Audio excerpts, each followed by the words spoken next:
You proper little shitbag, bog-eyed, gappy-teethed, ugly little rat bastard. The last undisputed champion in the heavyweight division, Lennox Lewis, earned that distinction in 1999 when he fought and beat then IBF and WBA champion Evander Holyfield in their rematch, after their initial bout earlier that same year concluded in a controversial draw. More than 20 years later, we are on the brink of an undisputed heavyweight title fight. Taking place this coming February the 17th, Kingdom Arena in Riyadh, Saudi Arabia will be the venue to host the first heavyweight undisputed bout in almost a quarter of a century. The event, dubbed Ring of Fire, is much anticipated, but even now, some doubt still lingers on whether or not it actually goes down. I just hope that after all the waiting and disappointment along the journey to this fight, that it doesn't fall through, leaving us, the boxing fans, reaching for the Preparation H to soothe our own burning ring of fire after getting screwed raw dog up the you-know-what once again. Oleksandr Usyk has been on the receiving end of some very personal psychological taunts from his upcoming nemesis, Tyson Fury. To date, he's taken it in his stride, occasionally offering retorts of his own, like referring to Tyson as "Belly, look what I'm eating. Nyam nyam nyam. You're next." For the most part, he's shown a measured level of respect. It doesn't take Sigmund Freud to figure out that Usyk's response in itself is a different type of psychological warfare, one that relies on the impression of stoicism, respect, and some level of indifference. Fury's approach is that of someone who is unpredictable, unstable, and personally vindictive. You get the impression that Usyk is more dialed in and confident, and that Fury is uncomfortable with the fight and with Usyk. Usyk is a puzzle that, up to now, no one has been able to figure out. At cruiserweight, Mayris Breeders gave Usyk a close fight. At heavyweight, Chisora took that Breeders model and went full steam ahead, charging and pressing Usyk most of the fight. Tony Bellew had his success against Usyk before getting stopped, as did Anthony Joshua in his second time around with the Ukrainian. The common denominator here is that you have to take it to Usyk and put him under an uncomfortable amount of duress. You have to prevent him from getting any kind of rhythm or establishing balance and good positioning.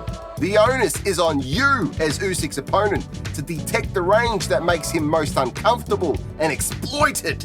On top of this, you have to do it without gassing out, potentially for the entire 12 rounds. Not only is it easier said than done, but it's proven to be an impossible task since Usyk turned pro. Oleksandr Usyk is a cerebral fighter with elite-level skill who is looking to box you until he's comfortable spending more time with you on the inside to break you down and eventually take you out if he can. He's been able to do this 14 times out of his 21 professional bouts. To beat him, you have to build on the success of your predecessors, but add a twist and be unpredictable, and that is something that Tyson Fury is capable of. Often erratic, impulsive, and possessing the emotional restraint of an 11-year-old with ADHD who just polished off a six-pack of Golden Circle Sunshine Punch Poppers, Tyson Gypsy King Fury is the essence of unpredictability. Recently, boxing commentator and former welterweight champ Shawn Porter cast doubt during an interview that Fury would go ahead with the fight and suggested that he might even pull out, citing that the Usyk fight might be too difficult. This sentiment won't be so controversial for boxing fans familiar with the antics of the 6'9" Brit. Fury has also been criticised for his uninspired range of opponents in recent years. He spent 2 years fighting the same opponent and no one else, Deontay Wilder, perhaps one of the more basic and non-boxing fundamental former heavyweight champions in the history of our sport.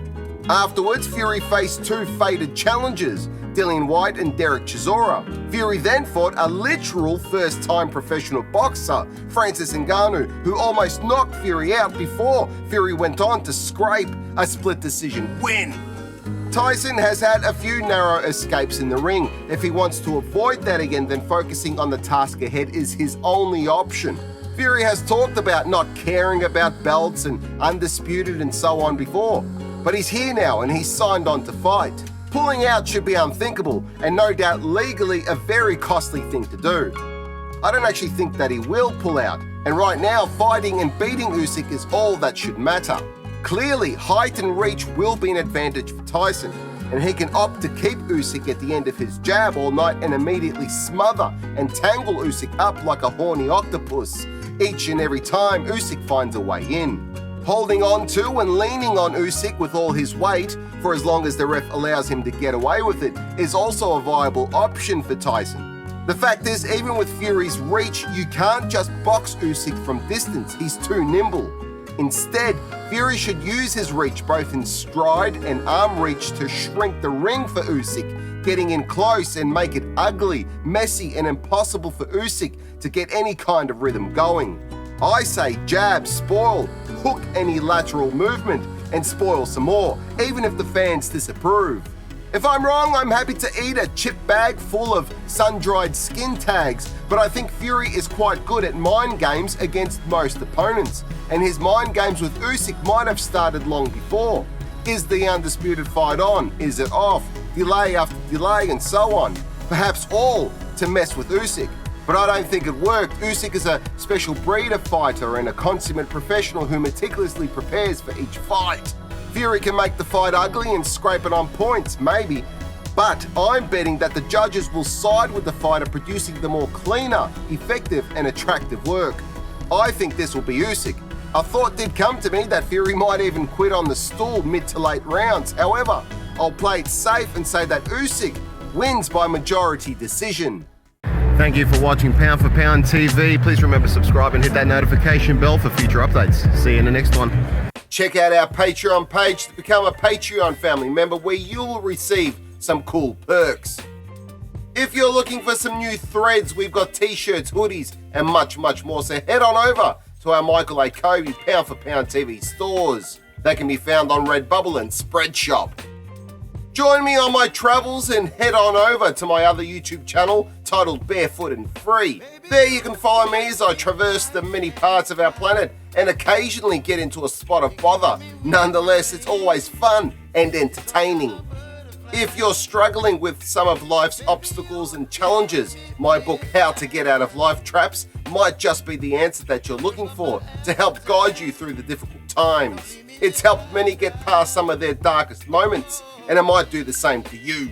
You can purchase it on Amazon, where you can also find a wide range of my other works. Those works include screenplay to book adaptations, a fairly unique concept, with genres covering comedy, heist and revenge, drama, supernatural and crime, if that's more your cup of tea. You can find them by following the link provided.